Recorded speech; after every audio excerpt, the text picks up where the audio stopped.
കൃഷ്ണ കൃഷ്ണ മുകുന്ദ ജനാർദ്ദന കൃഷ്ണ ഗോവിന്ദ നാരായണ ഹരേ അച്യുതാനന്ദ ഗോവിന്ദ മാധവ സച്ചിദാനന്ദ നാരായണ ഹരേ ആമോദം പൂണ്ടു ചൊല്ലുവിനാമങ്ങൾ ആനന്ദം പൂണ്ടു ബ്രഹ്മത്തിൽ ചേരുവാൻ മതിയുണ്ടെങ്കിലൊക്കെ മതിയതു. മതി ഉണ്ടെങ്കിലേ ഉള്ളൂ. മതി എന്ന് പറയുമ്പോൾ ബുദ്ധിയാണ്. മതിയുണ്ടെങ്കിലൊക്കെ മതിയതു. എങ്കിൽ ഇത്രയൊക്കെ മതി. തിരുനാമത്തിൻ മഹാത്മ്യമാമിതു. തിരുനാമത്തിൻ്റെ മഹാത്മ്യം അറിയണമെങ്കിൽ തിരുവനന്തപുരത്ത് അഭേദാശ്രമത്തിലെത്തണം. എന്താണ് തിരുനാമം, എങ്ങനെയാണ് മന്ത്രം തിരുനാമമായിട്ട് നമുക്ക് വേണ്ടി അവതരിച്ചിരിക്കുന്നു. തിരുനാമ അവതാരമായി അഭേദാനന്ദ സ്വാമികൾ ചക്രോപാസകനായ ശ്രീ ചട്ടമ്പി സ്വാമികളുടെ സ്മാരകമായി മരിയാപുരം ആറയൂരിൽ അഭേദാശ്രമം സ്ഥാപിച്ചിട്ടുണ്ട്. അവിടുത്തെ പ്രാധാന്യം എന്ന് പറഞ്ഞാൽ മറ്റ് ഒരു സ്ഥലങ്ങളിലും കാണാൻ പറ്റാത്തതായിട്ടുള്ള മഹത്തരമായ രണ്ട് പ്രത്യേകതകൾ പ്രജ്വലിതമായി നിൽക്കുന്ന ഒരു സാന്നിധ്യമാണ്, സന്നിധിയാണ് ആറയൂർ അഭേദാശ്രമം. അവിടെ ചെല്ലുമ്പോൾ ഈ തിരുനാമത്തിൻ്റെ പ്രകടീകരണം നമുക്ക് കാണാൻ സാധിക്കും. അത് പ്രത്യക്ഷമായിട്ട് വ്യക്ത സ്വരൂപിണിയെ നമാന്ന് അമ്മയെ നമ്മൾ അർച്ചിക്കുന്ന അതേ ഭാവം വ്യക്തമായിട്ടും എന്നാൽ അവ്യക്തമായിട്ടും പ്രകടമായി നിൽക്കുന്ന രണ്ട് പ്രത്യേകത ആറയൂർ അഭേദാശ്രമത്തിൽ തെളിഞ്ഞു കാണുന്നുണ്ട്. ഒന്നെന്താണ്, ചക്രം, ശ്രീചക്രത്തിന് ചക്രമേരു പ്രതിഷ്ഠയുണ്ട്.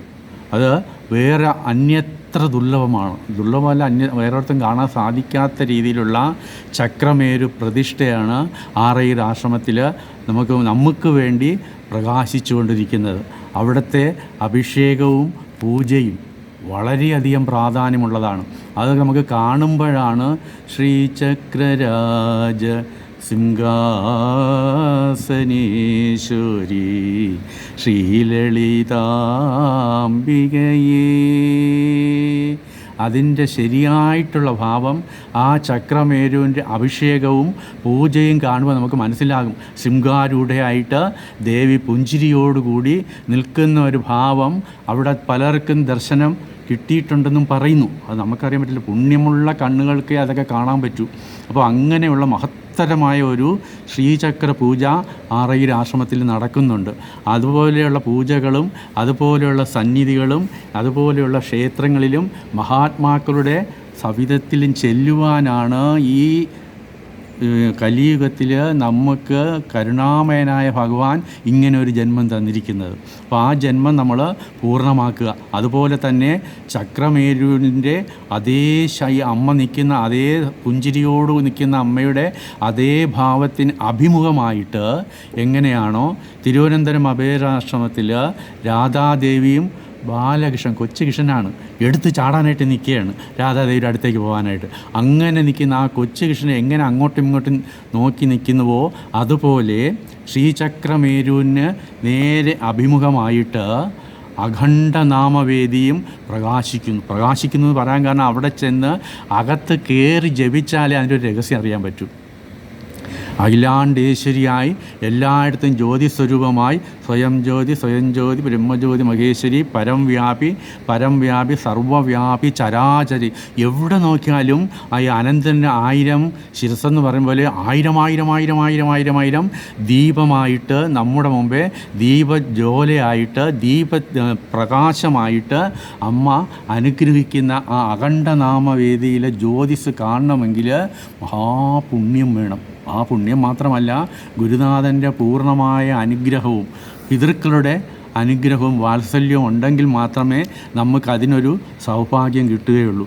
അതുകൊണ്ട് ഈ ജന്മത്തിൻ്റെ പൂർണ്ണതയ്ക്ക് വേണ്ടി ഇത് വേറൊരിടത്ത് ഇനി അടുത്ത ജന്മത്തിൽ വന്ന് നമുക്ക് നോക്കാമെന്ന് വെച്ചാൽ പറയാൻ പറ്റില്ല. അപ്പോൾ ഈ കിട്ടിയ അവസരത്തിനെ പാഴാക്കാണ്ട് എല്ലാവരും ആറയ്യർ അഭയാശ്രമത്തിൽ വന്ന് ഈ 2 മഹത്തമായിട്ടുള്ള പുണ്യ സഞ്ചയത്തെ നേടുവാനായിട്ട് വരിക. ഇതിനാണ് നമുക്ക് ഈ മനുഷ്യജന്മം കിട്ടിയിരിക്കുന്നതെന്ന് അവിടെ എത്തിക്കഴിയുമ്പോഴാണ് നമുക്ക് മനസ്സിലാകുന്നത്. ഗുരുനാഥൻ തുണ ചെയ്യുക സന്തതം, തിരുനാമങ്ങൾ നാവിന്മേലെപ്പോഴും, പിരിയാതെ ഇരിക്കണം നമ്മുടെ നരജന്മം സഫലമാക്കിയിടുവാൻ. എല്ലാവരെയും അതിനുവേണ്ടി ആശ്രമത്തിലേക്ക്, ആറയ്യർ ആശ്രമത്തിലേക്ക് വിനയപൂർവ്വം സ്വാഗതം ചെയ്യുന്നു. കടന്നു വരിക.